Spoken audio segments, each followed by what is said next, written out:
Plus, a Canadian exclusive interview. I'm surviving and my cause is surviving.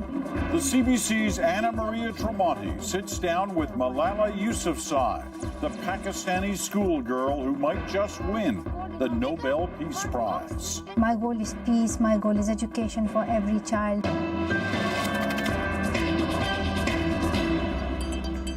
Coming up, a Canadian exclusive interview with MalalaYousafzai, the schoolgirl who wouldn't let a bullet stop her fight for the right to education.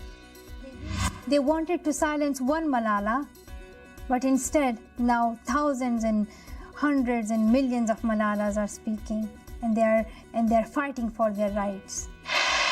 Plus, we'll tell you what happened to Malala's two friends who were also shot by the Taliban in the same attack.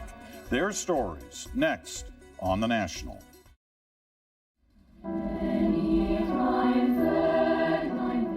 I want to get my education and I want to become a doctor.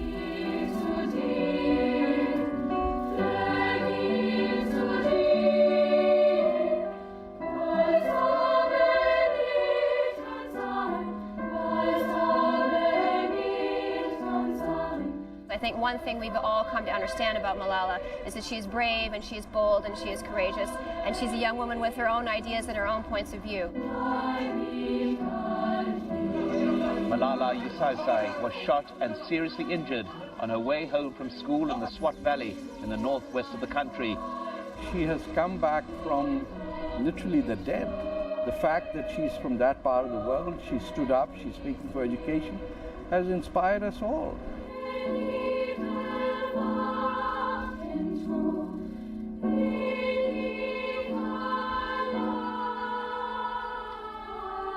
One child, one teacher, one book, and one pen can change the world.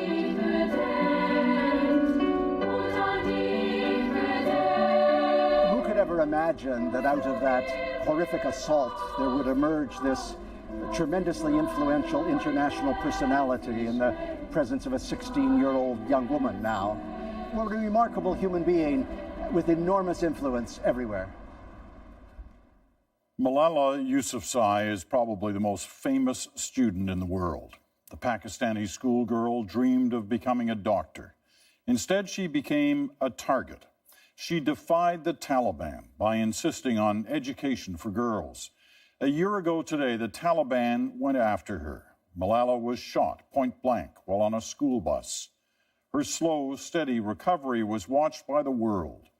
Now she's once again waging her campaign for girls' education.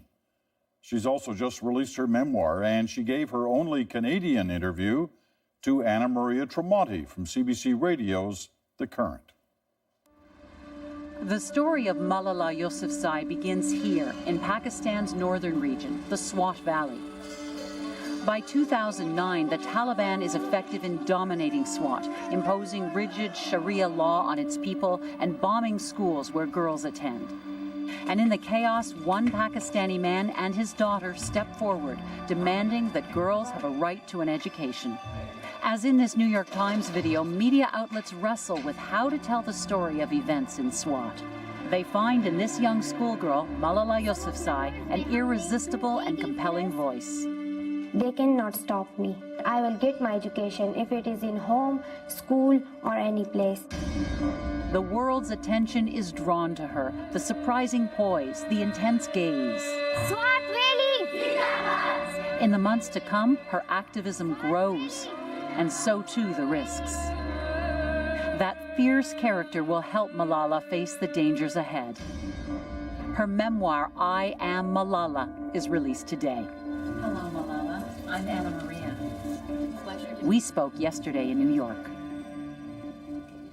When you say, I am Malala, it's not just any statement. It is a fearless answer to a question. Tell us the importance of that answer and that question. On the 9th of October 2012, two Taliban, they were standing on the roadside, and they just stopped the school van, Then one of those boys were talking to the driver in the front seat, and one came at the back, and he asked, "Who is Malala?" He didn't give me time to answer him, and then he shot me. He fired 3 bullets. 1 bullet hit me, and the other 2 bullets hit my friends. And then the school driver took us to the hospital, and those 2 boys ran away. But now I say that I am Malala, and this is not only my story, this is the story of every girl who has suffered from terrorism in Swat. And I'm telling the story of not only one Malala, this is the story of every Malala in Afghanistan as well, because they have also seen terrorism. And none of us thought that a person would come and he would have a gun and he would shoot us. All the girls, they were shocked, and no one could even believe it, that what is happening. The bullet hit me in the left side of my this left eye, and then that 1 bullet went down through my shoulder, and then it came out of here through my left shoulder. So it also cut my facial nerve. That's why the movement of half of my face has been affected by the bullet. It also hit my eardrum, so now I can't hear through my left ear. Also, it affected my jaw. But still, I'm thankful to God that I'm surviving. What was life like in Swat when you were growing up before the Taliban? Tell me what it was like growing up as a girl there. Before the terrorism, before this bad situation, we were living in a paradise, and the tourists used to come to Swat, and Swat was like a paradise for tourists as well. People from all over the world came to Swat, and it was the best place to enjoy your time. So you were growing up. You were a preteen, and you were also reading the Twilight books. Were you reading them in English? Yes, because we started learning English from our nursery. So I read the Twilight, the first book, Twilight, and it was quite interesting. And like reading such books, people think that's not reality, but it's good because sometimes you just go out of that situation of terrorism and you just go to a new world. So it helps your mind just to go somewhere else. You were listening to Justin Bieber. I think everyone was listening to Justin Bieber at that time. His song like Baby and Never Say Never, that kind of songs. We could not dance with English songs, but we were good in Urdu language songs. And how did life change after the Taliban came? Like in the movie, something bad was happening in the movie of our life. The Taliban, the terrorists, we call them, because they are terrorists and they are extremists. They started to misuse the name of Islam for their own personal benefits. They were doing this for their own will. They were not listening to others. They were just abusing the name of Islam. They blasted schools, more than 400 schools only in Swat. And if we look at the province Khyber Pakhtunkhwa, they blasted 1,500 schools. They also flogged women. They flogged men in front of people, in front of a huge crowd. They used to flog people. And they also kill people on small, tiny issues like that man has a short beard. They just killed that man.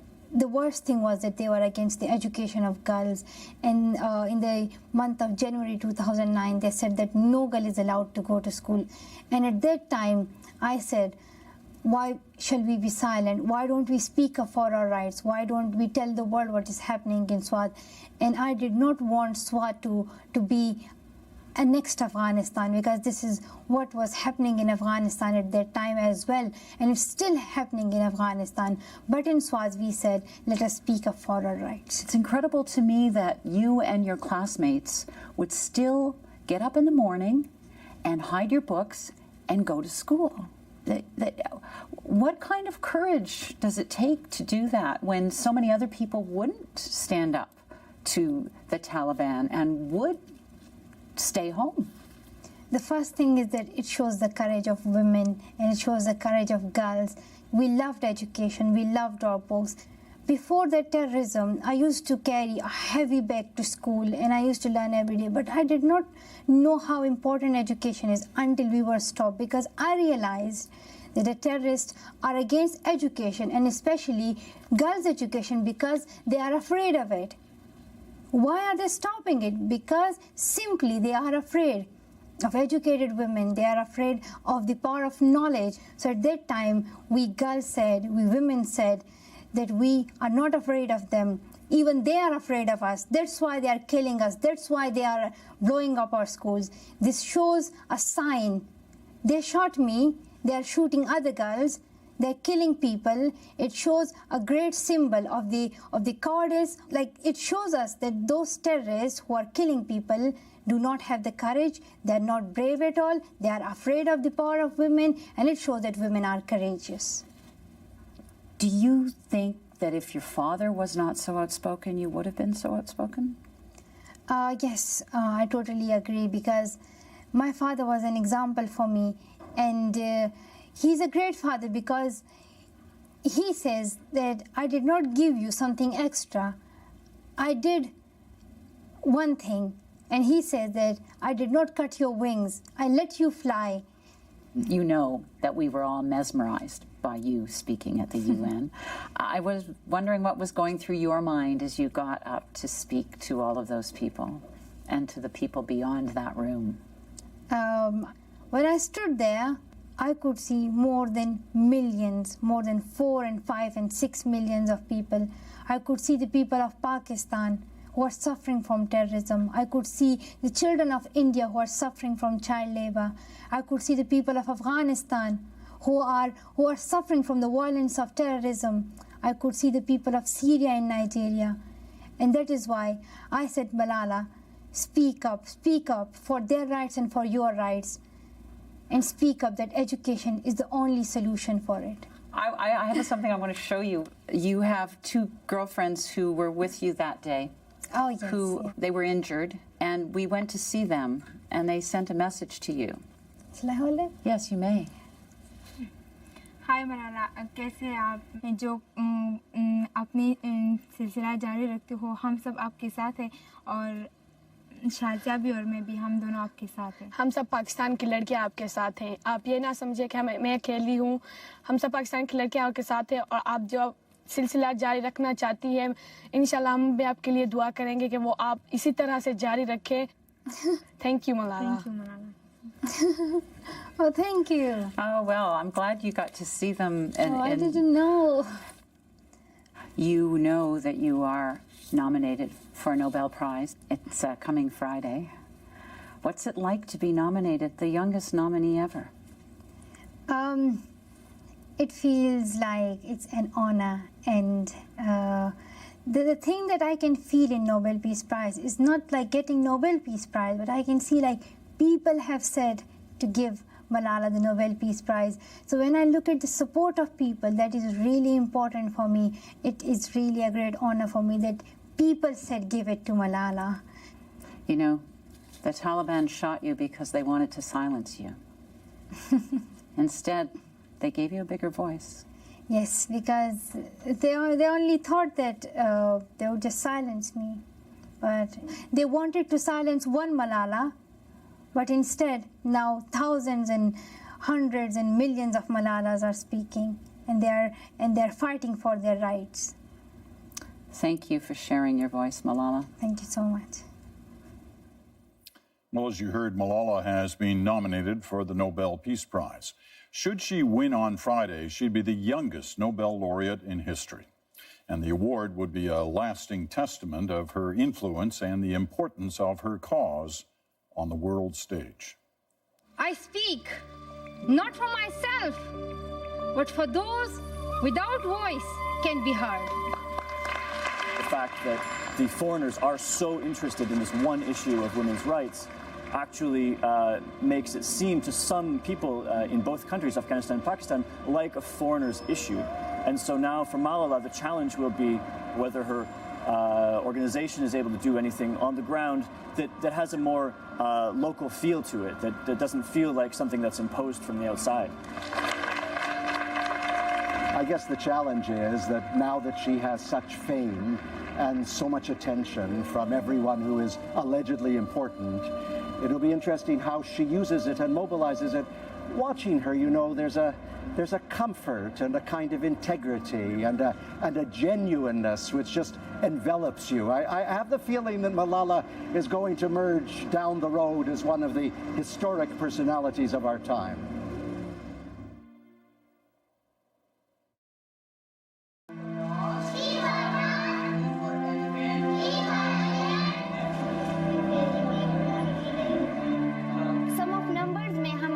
It's hard for any of us who have grown up with equality as second nature, literally as part of our skin.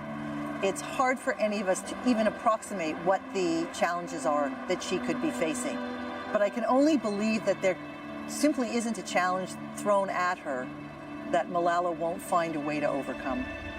The International Children's Peace Prize has decided to award Malala Yousafzai.